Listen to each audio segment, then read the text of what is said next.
Hello मेरे प्यारे बच्चों, यह इस पॉइंट के लिए बड़ी डिमांड थी बच्चों की कि डाउन सिंड्रोम पर आप एक वीडियोस बना दें ताकि हम लोग डाउन सिंड्रोम के बारे में अच्छी तरह समझ सकें। डाउन सिंड्रोम क्या है?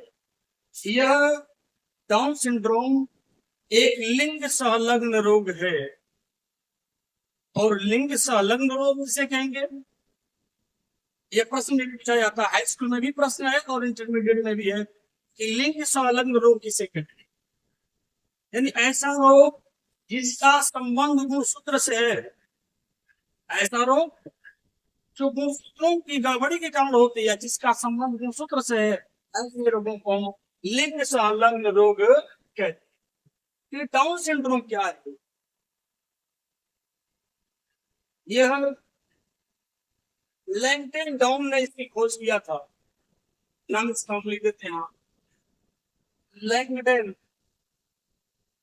लैंगटन डाउन लैंगटन डाउन ने इस रोग की खोज की थी।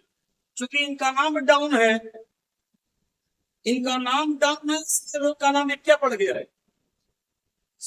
Down syndrome. तो जो रोग डाउन सिंड्रोम है, डाउन जो शब्द लगा वो लैंगटन डाउन की वजह से लगा। यानी लैंगटन डाउन ने इसकी रोग की खोज की, इसलिए इस रोग का नाम क्या दे दिया गया? डाउन सिंड्रोम दे दिया गया। तो ये डाउन सिंड्रोम एक लिंग संलग्न रोग है, मतलब इस रोग का संबंध गुणसूत्रों से है। इस रोग का संबंध गुणसूत्रों से। यह रोग एक किसी जोड़ी के, जैसे हमने पढ़ा कि मानव में 23 जोड़ी गुणसूत्र होते हैं और 1 से 22 तक के गुणसूत्र समान होते, एक्स एक्स होते हैं।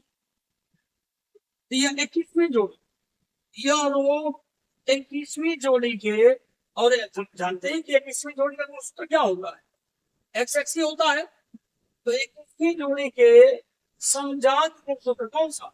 X x. समजात गुणसूत्रों में त्रिगुणिता, त्रिगुणिता का मतलब क्या है कि गुणसूत्र सामान्यतः जोड़े में होते हैं, लेकिन इस रोग में क्या हो जाता है कि जो 21वीं जोड़ी का गुणसूत्र है जिसमें 2 एक्स होने चाहिए और उसके जगह पर यहाँ 3 एक्स हो जाते, तो इसी को त्रिगुणिता कहा गया है। तो वही बात हो रही है कि 21वीं जोड़ी का गुणसूत्र सामान्यतः इसमें 2 एक्स होने चाहिए, लेकिन इस रोग में क्या हो जाते हैं? 3 गुणसूत्र हो जाते हैं। इस तरह से हमने ये देखा कि मानव में कुल 46 गुणसूत्र थे, लेकिन एक गुणसूत्र और बढ़ गया, तब कितने हो गए? 47 हो गए। यानी इस रोग में गुणसूत्रों की संख्या एक बढ़ जाती है। तो बड़ी बात करें इस पर, क्या क्या यह रोग 21वीं जोड़ी के समजात गुणसूत्रों, समजात का मतलब दोनों एक साथ, समजात गुणसूत्रों में त्रिगुणिता, त्रिगुणिता मतलब एक्स कट हो जाएगी 3, त्रिगुणिता या त्रिसूत्रता, सुनिए, त्रिसूत्रता के कारण होता है। यानी यह रोग क्यों होता है? तो यह रोग 21वीं जोड़ी के समजात गुणसूत्रों में त्रिगुणिता या त्रिसूत्रता, त्रिसूत्रता के कारण होता है। इसमें गुणसूत्रों की बात करें, इसमें गुणसूत्रों की संख्या 46 के जगह पर कितनी हो जाती है? 47 हो जाती है। सामान्यतः व्यक्ति में 46 होते हैं, लेकिन एक बढ़ गया, इसलिए गुणसूत्रों की संख्या 47 हो जाती है। ये अतिरिक्त गुणसूत्र, ये जो आपको एक सूत्र बढ़ा है ना, ये गुणसूत्र बढ़ा, तो ये अतिरिक्त गुणसूत्र क्या करते हैं? बच्चे की बुद्धि के सामान्य विकास को रोकते है ना। ये क्या करते हैं? ये अतिरिक्त गुणसूत्र क्या करते हैं? बच्चे की वृद्धि के सामान्य विकास को क्या करते हैं? रोक देते। गुणसूत्र बता दिया कि जो अतिरिक्त गुणसूत्र पढ़ा तो क्या करेगा?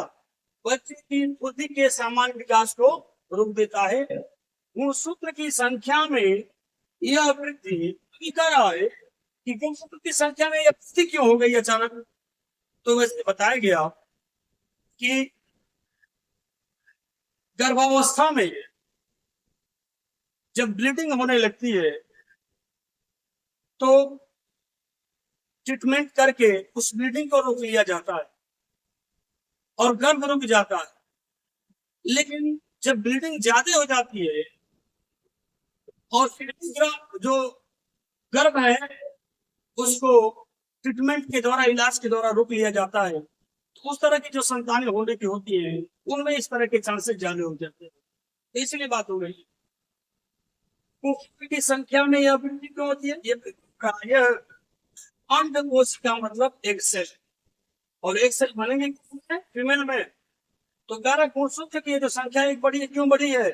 गुणसूत्र की संख्या में यह वृद्धि प्राय अंडकोश का यानी एक जो फीमेल में बनती है के निर्माण में होने वाली गड़बड़ी के कारण होता है।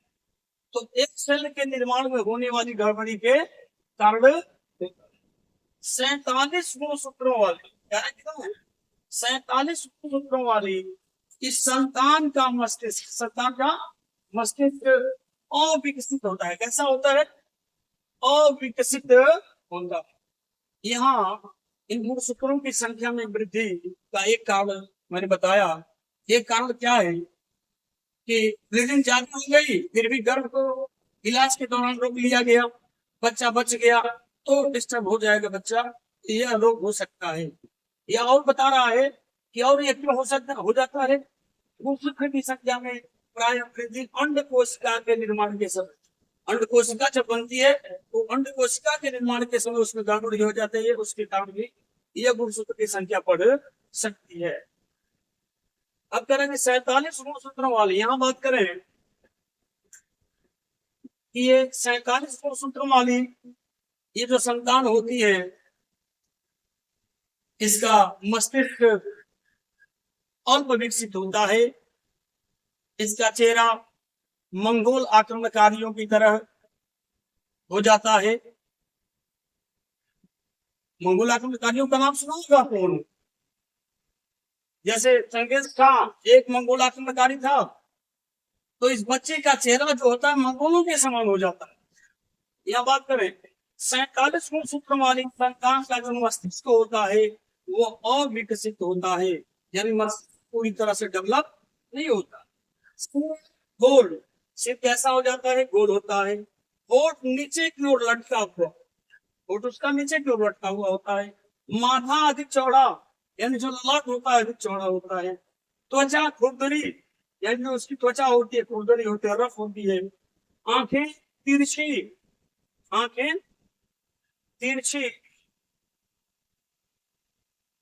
आंखें तिरछी, ये बता आंखें तिरछी, और पलके, आंखों की जो पलके, आंखों की जो पलके वो वलित होती है, वलित होती है मतलब गोलाई में होती है।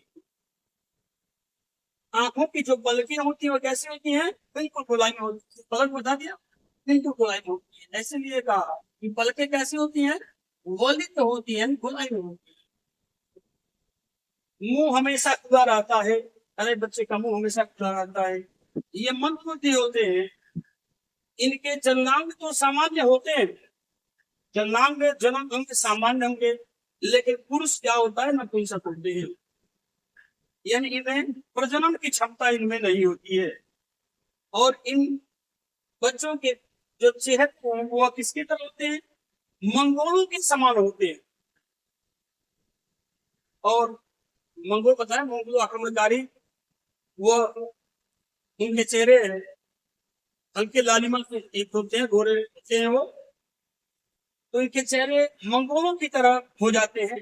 इसलिए इस रोग को मंगोलियन जड़ता या मंगोलियन इडियोसिस, जड़ता का मतलब मूर्खता, जड़ता में क्या वो, इसलिए इस रोग को, क्योंकि चेहरा मंगोलों की तरह हो जाते हैं, इसलिए इस रोग को क्या कहते हैं, मंगोलियन जड़ता या मंगोलियन मूर्खता, अंग्रेजी में कह लेते मंगोलियन इडियोसिस कहा जाता।